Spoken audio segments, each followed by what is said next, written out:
السلام علیکم ورحمۃ اللہ وبرکاتہ۔ تعلیمات اسلامی آفیشیل یوٹیوب چینل کی آواز۔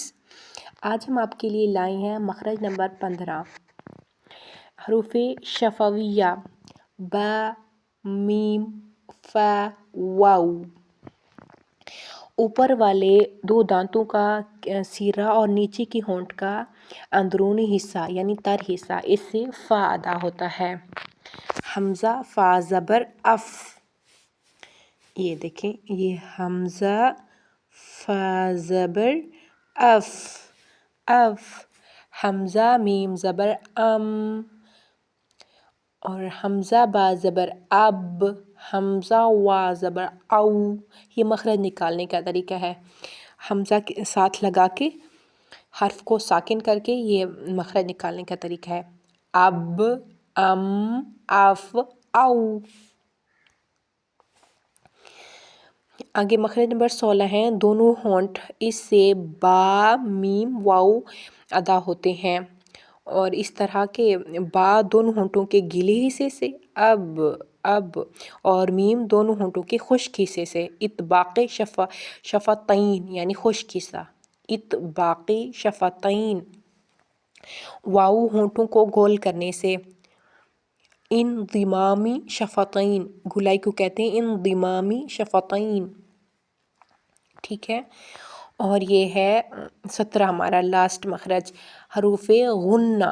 حروف غنہ، نون مشدد اور میم مشدد میں ہمیشہ ایک الف کا غنہ پایا جاتا ہے۔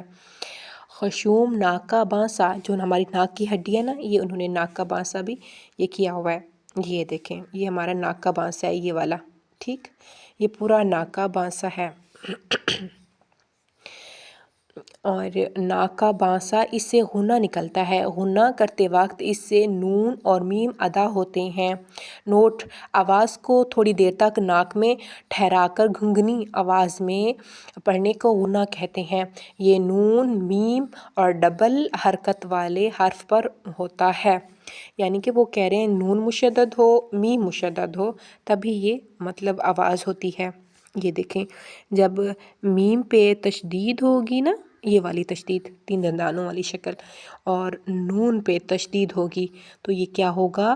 غنہ ہوگا، ٹھیک ہے، یہ ہے تشدید۔ جیسے اما، انا، یہ آپ میں یہ مشدد ہیں تو مشدد ایک مطلب ان میں غنہ ایک الف کا ہوتا ہے، اما، انا، اسی طرح۔